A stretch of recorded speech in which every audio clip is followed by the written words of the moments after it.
ನಗರದ ಪೆಂಡಲ್ ಗಣಪತಿಯ 70ನೇ ವರ್ಷದ ಮಹೋತ್ಸವವನ್ನು ಸೆಪ್ಟೆಂಬರ್ 7ರಂದು ಪ್ರಾರಂಭವಾಗಿ ಸೆಪ್ಟೆಂಬರ್ 28ರ ಶನಿವಾರದವರೆಗೆ ಪ್ರತಿದಿನ ವಿವಿಧ ಸಾಂಸ್ಕೃತಿಕ ಕಾರ್ಯಕ್ರಮಗಳೊಂದಿಗೆ ವಿಜೃಂಭಣೆಯಿಂದ ನಡೆಸಲಾಗುತ್ತದೆ ಎಂದು ಶ್ರೀ ಗಣಪತಿ ಸೇವಾ ಸಂಸ್ಥೆ ಅಧ್ಯಕ್ಷರಾದ ಡಾಕ್ಟರ್ ಎಚ್ ನಾಗರಾಜು ತಿಳಿಸಿದರು.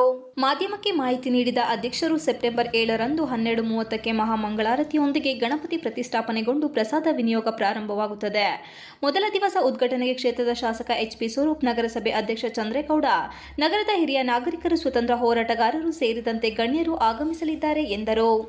ಹಾಸನದ ಶ್ರೀ ಗಣಪತಿ ಸೇವಾ ಸಂಸ್ಥೆ ವತಿಯಿಂದ ಪ್ರತಿ ವರ್ಷದಂತೆ ಈ ವರ್ಷವೂ ಕೂಡ ಭಕ್ತ ಮಹಾಜನರ ಸಹಕಾರದೊಂದಿಗೆ ಮಹೋತ್ಸವವನ್ನು ವಿಜೃಂಭಣೆಯಿಂದ ಆಚರಿಸಲಾಗುವುದು. ಈ ಕ್ರೋಧಿನಾಮ ಸಂವತ್ಸರದಲ್ಲೂ ಮಹಾಗಣಪತಿ ಮಹೋತ್ಸವವನ್ನು ಈ ವರ್ಷವು 2024ರ ಸೆಪ್ಟೆಂಬರ್ 7ರ ಶನಿವಾರದಂದು ಶ್ರೀ ಮಹಾಗಣಪತಿಯನ್ನು ಪ್ರತಿಷ್ಠಾಪಿಸಿ 2024 ಸೆಪ್ಟೆಂಬರ್ 27ರ ಶುಕ್ರವಾರದವರೆಗೆ ಶ್ರದ್ಧಾ ಭಕ್ತಿ ಪೂರ್ವಕವಾಗಿ ಬೆಳಗಿನಿಂದ ಸಂಜೆವರೆಗೆ ಧಾರ್ಮಿಕ ವಿಧಿಗಳನ್ನೊಳಗೊಂಡ ಸಾಂಸ್ಕೃತಿಕ ಕಾರ್ಯಕ್ರಮಗಳನ್ನು ಏರ್ಪಾಡು ಮಾಡಲಾಗುತ್ತದೆ. ಪ್ರತಿನಿತ್ಯ ನಡೆಯುವ ಬೆಳಗಿನ ಪೂಜೆ ಮತ್ತು ಪ್ರಸಾದದ ಸೇವೆಗಾಗಿ ರೂಪಾಯಿ 5,000 ನಿಗದಿಪಡಿಸಲಾಗಿದೆ. ಪ್ರತಿದಿನ ಕಡೆ ಪಕ್ಷ 5 ಕುಟುಂಬಗಳು ಭಾಗವಹಿಸಲು ಅವಕಾಶವಿದ್ದು ಅವರ ಹೆಸರನ್ನು ಪ್ರಕಟಿಸಲಾಗುವುದು. ಸಂಜೆ 6ರಿಂದ 7ರಿಂದ 9:30ರವರೆಗೆ 2 ಭಾಗದಲ್ಲಿ ಸಾಂಸ್ಕೃತಿಕ ಕಾರ್ಯಕ್ರಮಗಳು ಏರ್ಪಾಡು ಮಾಡಲಾಗುವುದು. ವಿದ್ಯಾರ್ಥಿಗಳ ಕಾರ್ಯಕ್ರಮಗಳಿಗೆ ಆದ್ಯತೆಯನ್ನು ಕೊಡಲಾಗುವುದು. ಇಲ್ಲಿ ಏರ್ಪಡುವ ಸಂಗೀತ, ನೃತ್ಯ, ಇತರ ಸಾಂಸ್ಕೃತಿಕ ಕಾರ್ಯಕ್ರಮಗಳಿಗೆ ಭಕ್ತರು ಅಪೇಕ್ಷೆ ಪಟ್ಟಲ್ಲಿ ಕಾರ್ಯಕ್ರಮವನ್ನು ಪ್ರಾಯೋಜಿಸಬಹುದು. ಕಾರ್ಯಕ್ರಮವನ್ನು ಪ್ರಾಯೋಜಿಸಲು ಇಚ್ಛಿಸುವವರು ಕಲಾವಿದರಿಗೆ ನೀಡಬೇಕಾದ ಪೂರ್ಣ ಸಂಭಾವನೆಯನ್ನು ಒಬ್ಬರೇ ಆಗಲಿ ಅಥವಾ ಸ್ನೇಹಿತರು ಸೇರಿಕೊಂಡು ನೀಡಬೇಕಾದ ಪೂರ್ತಿ ಸಂಭಾವನೆಯನ್ನು ಅವರೇ ಭರಿಸಬೇಕು.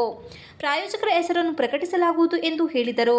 ಈ ಮಹೋತ್ಸವಕ್ಕೆ ರೂ. 25,000 ಮತ್ತು ಮೇಲ್ಪಟ್ಟು ವಂತಿಗೆ ನೀಡುವ ಭಕ್ತರ ಮತ್ತು ಸಂಘ ಸಂಸ್ಥೆಗಳ ಹೆಸರುಗಳನ್ನು ಕಾರ್ಯಕ್ರಮ ಪಟ್ಟಿಯಲ್ಲಿ ಪ್ರಕಟಿಸಲಾಗುವುದು. ಈ ಮಹೋತ್ಸವದ ಯಶಸ್ಸಿಗೆ ಈ ವರ್ಷವೂ ಸಹ ತಾವು ಸೇವಾರ್ಥದಾರರಾಗಿ ಕಾರ್ಯಕ್ರಮಗಳ ಪ್ರಾಯೋಜಕರಾಗಿ ಹೆಚ್ಚಿನ ತನು ಮನ ಧನಪೂರ್ವಕವಾಗಿ ಮತ್ತು ಮುಖ್ಯವಾಗಿ ಕಾರ್ಯಕ್ರಮಗಳಲ್ಲಿ ಭಾಗವಹಿಸುವುದರ ಮೂಲಕ ಶ್ರೀ ಗಣಪತಿಯವರ ಸೇವೆಯನ್ನು ಮಾಡಿ ಶ್ರೀ ಮಹಾಗಣಪತಿಯವರ ಸೇವೆಯನ್ನು ಮಾಡಿ ಶ್ರೀರವರ ಆಶೀರ್ವಾದಕ್ಕೆ ಪಾತ್ರರಾಗಬೇಕೆಂದು ವಿನಂತಿಸುತ್ತೇನೆ ಎಂದರು.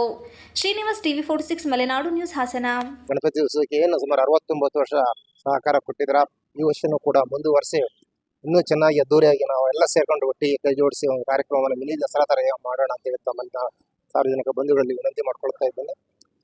ಕೊನೆ ದಿವಸ 28ನೇ ತಾರೀಕು ಶನಿವಾರ ಅವತ್ತು ಹಾಸನದ ಪೆಂಡಾಲಿನ ಮುಂಭಾಗ 10 ಗಂಟೆಗೆ ನಮ್ಮ ಗೌರಮ್ಮ ಗಣಪತಿಯವರ ಬೃಹತ್ ಒಂದು ಹೂವಿನ ಅಲಂಕಾರದಲ್ಲಿ ಒಂದು ರಥದಲ್ಲಿ 2 ಮೆರವಣಿಗೆಗಳು ಮತ್ತು ವಿಶೇಷವಾಗಿ ಈ ಸಲ ನಾವು ಅಯೋಧ್ಯೆ ರಾಮ ಮಂದಿರ ಉದ್ಘಾಟನೆ ಆಗಿದೆ. ಅಲ್ಲಿ ರಾಮರೆಲ್ಲ ಪ್ರತಿಷ್ಠಾಪನೆ ಆ ತರದ ಒಂದು ಟ್ಯಾಬ್ಲ್ ಒಂದು ಕೂಡ ನಾವು ಸೇರ್ಪಡೆ ಮಾಡಿದ್ದೀವಿ. ಈ ಸಲ ವಿಶೇಷ ಆಕರ್ಷಣೆಯಾಗಿ ಅದು ಕೂಡ ಇದ್ದು ಅಲ್ಲಿ ವಿಶೇಷ ಕಲಾ ತಂಡಗಳು ಸುಮಾರು ಒಂದು 25ರಿಂದ 30 ಕಲಾ ತಂಡಗಳು ಮೆರವಣಿಗೆಯಲ್ಲಿ ಭಾಗವಹಿಸ್ತವೆ.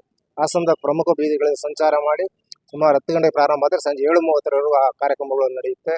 ಅದು ಕೂಡ ನಾವು ಬೇರೆ ಮಂಗಳೂರಿನಿಂದ, ಕೇರಳದಿಂದ ಎಲ್ಲ ವಿವಿಧ ಸಾಂಸ್ಕೃತಿಕ ತಂಡಗಳು ಅವತ್ತು ಒಂದು ಕಲಾ ತಂಡಗಳು ಭಾಗವಹಿಸ್ತಾ ಇದ್ದೆ. ಅದಾದ ನಂತರ ವಿಸರ್ಜನೆ ದೇವಗಿರಿಯಲ್ಲಿ ಸಂಜೆ 7:30ರಿಂದ 10 ಗಂಟೆವರೆಗೂ ನಡೆಯುತ್ತೆ. ತೆಪ್ಪೋತ್ಸವ ನಡೆಯುತ್ತೆ, ಬಹಳ ಚೆನ್ನಾಗಿರುತ್ತೆ. ಅದಕ್ಕೂ ಕೂಡ ಸಾರ್ವಜನಿಕರು ಹೆಚ್ಚಿನ ಸಂಖ್ಯೆಯಲ್ಲಿ ಭಾಗವಹಿಸಿ ಭಗವಂತನ ಆಶೀರ್ವಾದ ಪಡೆದಿದ್ದೀವಿ. 1ನೇ ತಾರೀಕು ಅದಾದ ನಂತರ 1ನೇ ತಾರೀಕು ಮಂಗಳವಾರ ನಾವು ಅನ್ನದಾನವನ್ನು ಇದೇ ಪೆಂಡಾಲ್ ಆವರಣದಲ್ಲಿ ಏರ್ಪಡಿಸಿದ್ವಿ. ಸುಮಾರು ಒಂದು 8ರಿಂದ 10,000 ಜನ ಭಾಗವಹಿಸ್ತಾ ಇದ್ದಾರೆ.